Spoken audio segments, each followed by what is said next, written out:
Welcome to Rework, the podcast by 37 Signals about the better way to work and run your business. I'm your host, Kimberly Rhodes, and this week I'm joined by another special guest from 37 Signals. Last week we had Andrea LaRoe from our People Ops department, and this week I have Eron Nicholson, who is joining us from the operations team. We had several questions coming in from listeners related to his department, so I thought we'd bring Eron back on the podcast. Eron, you are no stranger to the Rework podcast. Welcome back. Glad to have you here. Glad to be here. Well, before we jump into these questions, tell our audience a little bit about you and what you do at 37 Signals. Yeah, so I have been with 37 Signals for almost 13 years now. Oh my gosh. I know, right? Time flies. And I joined as just a plain old SRE, and I moved into the director role about 3 years ago. Okay, what is SRE? Will you just spell it out for those of us who are not technical like you? I sure will. We are site reliability engineers. We've been called many things over the years. We were sysadmins. We did sort of DevOps terminology for a while, and now SRE is kind of the industry term, so we adopted that a few years ago. Perfect. And you've been on the podcast several times talking about the cloud exit, so I know that's also been one of your big projects the last, year and a half now? Maybe 2 more years? than that, yeah, 2 years, and we're still working on it, which is a whole other topic. We're still working on moving a bunch of storage out of S3, so the cloud move continues. But yeah, it's nice to come on and not talk solely about the cloud for once. Well, we did have a couple of questions related to your department, so we're going to jump right in. Our first question is an email that came from Alex. It's actually a two-parter, so we'll go to his first question, which is, "Hi, Jason, David, and Kimberly. He did not yet know you were coming on the podcast. Just finished listening to one of the previous Ask Me Anythings that got me curious. How does operations DevOps fit into your organization? Are you looking for T-shaped programmers knowledgeable of operating the systems they build, or do you have a separate role for that?" Okay, Eron, I gotta be honest, I had to Google T-shaped programmers when I got this question coming in. Do you want to kind of talk us through what that means?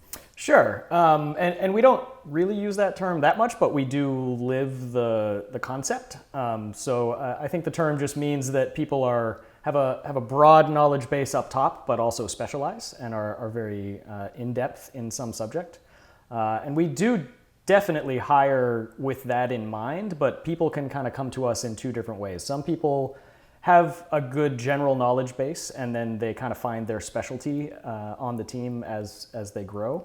And some people we hire have a deep knowledge of something that we're looking for, which is always great to find, and then sort of build their knowledge base of our other systems as they go. Like, I came from an internet service provider background way back in the day, so I came to the team with a lot of networking expertise, and then so that was what I did a lot of the time when I first joined. But I learned a ton about Ruby and Rails and Linux and many other topics as I went along. Okay, well, since we're not hiring, we're not actually looking for any type of T-shaped programmers for the ops department. Eron, why don't you kind of walk us through what your department looks like? Like, what are those different roles within the organization that fall under the ops umbrella? Yeah, so we're all one big team, although we're split into smaller regional teams. So we have a team in the Americas, we have a team in the Pacific, and we have a team mostly in Europe that we call Team Atlantic. But everybody is in the same on-call rotation. Everybody does a little bit of everything, and then some people specialize in different areas. So as I mentioned, I do a lot of networking stuff when I'm able to, and we have other folks who are database experts. We have Elasticsearch experts. We have everything that you can imagine to run all of our systems, because the team really does a lot. We wear a lot of different hats on any given day. And how many people are on the ops team? 11, counting me. 11. Okay. Yep. Is that considered small for our size business? I think so. Yeah, especially. It seems small for all that you guys do, but I wasn't quite sure. It is. It's certainly bigger than it was when I joined. It's grown over the years, and we introduced the regional team concept a few years ago, which has made a big difference in our quality of life. But I would say, given the amount of customers we have and the infrastructure that we manage and everything, it's a pretty small team. But we are big on automation. He mentioned DevOps, and we definitely live that. We use Chef and a lot of other automation tools, so we try to really make the most of the relatively small team that we've got. Okay. Before we jump into that next question, you mentioned the team being kind of more global and that being helpful. Kind of talk us through that, because I know since I've joined the organization, you guys have made some changes to how you do on-call. Yes, we did. The big thing was hiring Team Pacific. We sort of organically grew our Team Atlantic over in Europe. We just happened to hire a bunch of great people who were in Europe. And then I decided to sort of fulfill a dream that I had where we hired Team Pacific. We had to specifically hire those folks. They were harder to come by, but both of them are amazing. And that let us split up the on-call rotations so that it follows the sun during people's business hours. So I'll be on call next week, but during the hours that I'm not working, I'll have someone covering me from Monday to Friday. So when I go off, Team Pacific picks up, and then they cover it overnight and hand off to Team Atlantic, and it comes back to me. And I'll be solo on the weekends, so I might get paged every now and again on the weekends. But for the most part, it really relieves a lot of the stress and anxiety of getting paged in the middle of the night during your work week. And it used to be that you would be on call morning and night during that week? Yeah, so when I first joined, we would do 24 hours a day, but we would do Monday to Thursday or Monday to Friday morning and then Friday to Monday morning. So we broke up the week into 2 on-call shifts. But we mostly did that because it was just too much to go for a full week. It would completely burn somebody out to do it for a full week. Now we do a full week, but most of it is sort of regionally covered. So you have fewer on-call shifts, and the ones that you have are not quite as soul-crushing as they used to be back in the day. And had there been any negative side effects of this change? I know you said it was like a big dream. You fulfilled it. Has there been anything negative about it, or is it all positive? I think it's been almost all positive, I would say. I would say a couple things that have come up are it can be kind of easy to get pulled into on-call work when you are regionally covering someone else who's the primary on-call. So it can sort of distract your focus from what you're supposed to be doing in terms of your cycle work sometimes. So that's one thing that we try to make people aware of, try to have people be careful of. And then the other thing is we only have 2 folks in the Pacific region right now. And so we're trying to be cognizant to not have them overwork themselves and get a little bit of burnout just because there's only 2 of them, and so they sort of flip every other week doing regional coverage. Right. And I'm sure they have to take some time off at times too, and vacation, and working all of that out, I'm sure, is a little bit of a challenge. Yeah, and we tell them that it's best effort, The weekly on-call person is still sort of the primary person, and so they're the ones who are mostly responsible for things that break. You're just sort of saving their sleep is the way that I like for people to think about it. So yeah, if they have appointments, if they go on vacation, things like that, then we might not have perfect regional coverage, and that's okay. Okay, let's get to the second part of this question, which is you mentioned that you had very little major outages over the last 20 years. How have you set up your systems for that? Do you run separate environments, do extensive integration or manual tests, or something else entirely? Yeah, so I want to say first off that we've definitely had outages. We're not perfect and things happen. We try to control for unknowns as much as we possibly can, but there's always going to be things that come up. We had a DDoS incident earlier this year, which was pretty painful, but we learned a lot from it and made improvements. But yeah, we've made big strides over the years since I've been here to try to be more resilient. One of the big things that we did, 10 years ago plus, was to start a second data center so that we have sort of a failover option in case things go really, really badly in our primary data center, which was at the time in Chicago. We're still in that facility in Chicago, and we opened another one in Ashburn, Virginia. And we did that, we chose Virginia because David's mandate was that if Chicago gets hit by an asteroid, the other data center needs to be far enough away that it will survive. I mean, that's fair. Yeah, so we wanted something far enough away to be out of the asteroid range, but it still needed to be close enough that the latency between the two was not very high so that we could keep databases in sync and things like that. So Virginia was a good choice. So all of our flagship apps, Basecamp, all of the versions, and Hey, all are active in some way in both data centers. Basecamp for years now has been running active in both data centers. So one of them is designated as the writable data center. So when you make anything that makes changes, will go to that one. One of the databases just has to be the writer. There's no way around that in our architecture anyways. And the other site is a read site. So for me, I live in North Carolina, and I am much closer to Virginia, of course. So all of my read actions go to Virginia, and anything writable goes up to Chicago. And so this gives us a lot of performance advantages as well as resilience, because if something goes really wrong in Chicago, we can fail over to Virginia.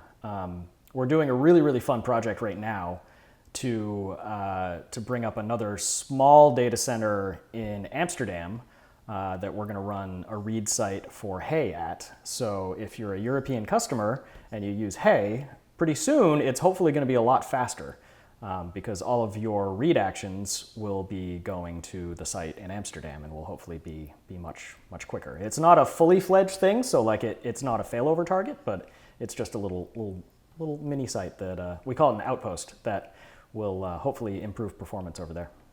And how big of a project is that compared to moving out of the cloud?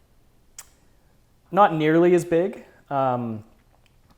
It's taken us a little while just because there are complexities in getting everything set up. And we actually wanted to have it online much earlier, but the DDoS happened and that sort of took our attention away. So I would say much smaller than the cloud project. But bringing up the second data center a decade ago in Virginia was, I would say, as big or bigger than the cloud project. That one was really big. Not a lot of organizations have a DR site, and DR is disaster recovery. Thank you. That they test regularly and will actually flip traffic to on a regular basis. It's a rarity in tech at all in companies that I've worked for. Before you get up into the big mega scaler discussions. But it's pretty impressive, I think, for us to have pulled that off and to use it regularly. We're pretty proud of it. That's awesome. Okay, I'm going to go into this question that was an email from Michael, and it's kind of an overarching question. I'll let you dig into it. But it says, I'm a big fan of the podcast, books, and David's blogs. In my day-to-day role, I wear the hat of a system admin, sysadmin, DevOps, SRE, and total generalist. And I'm incredibly curious to learn more about how 37 Signals manages its operations. While you've delved into great detail about your development, product, and support workflows in the past, it seems that system administration hasn't received as much attention. I'm particularly interested in understanding how you plan and execute work amidst the daily interrupt-driven nature of system admin tasks and responsibilities. Appreciate your insights. Look forward to your response, Michael. That's a big one. So that is a balancing act, I would assume, between your regular cycle work and on-call response things. How do you guys do that? Well, as I mentioned before, we have one weekly on-call, and that's the person that we really try to make the point person for any interrupt-driven issues that come up. And that helps the rest of the team focus on what their project is for the cycle. So we only kind of work in cycles. It's a dirty secret of the ops team. But we do our best to fit into the cycle methodology that the rest of the company uses. But the reality is a lot of our projects, like leaving the cloud, take years sometimes, and some of our projects take a day. So it's hard to plan and scope work to fit into the cycle framework sometimes.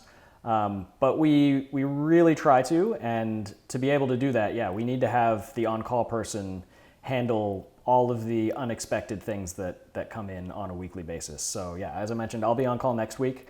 My focus will be triaging any problems that happen, working with our data center folks to fix anything that breaks, dealing with anything that comes in via customer support, things like that. So I'll put my project work on pause for that week, or try to as best I can. Okay, since you brought up cycles, I do want to ask a question that we hear a lot from people who are really not on the product side or who are working in departments like you said, that don't necessarily fall into these 6-week cycles, people who have ongoing work. Tell me about, we've talked a little bit on the podcast about we do kickoffs at the start of a cycle and heartbeats at the end of the cycle. How does that look for you guys where you do have this ongoing work? I mean, you're obviously doing heartbeats and kickoffs. What kind of structure does that look like for you?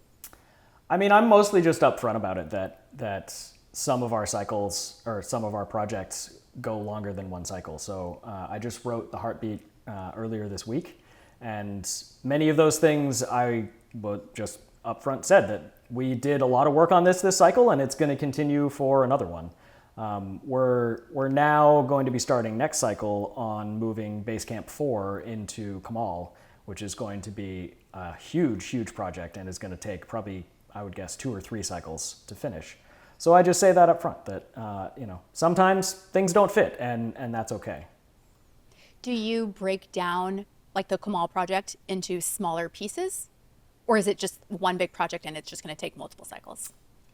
Sometimes we do. For the Basecamp to Kamal project, we're going to have, I think, 2 people working on it this coming cycle, and they will have sort of different focuses. One of them is going to focus on preparing the app to run in this different way, and the other one is going to focus more on preparing the infrastructure that we're going to need to run it, because Basecamp 4 is the biggest app that we have, so it's going to take a lot of resources to run. So we'll have somebody working on marshaling all of that to get it ready once we're ready to run it.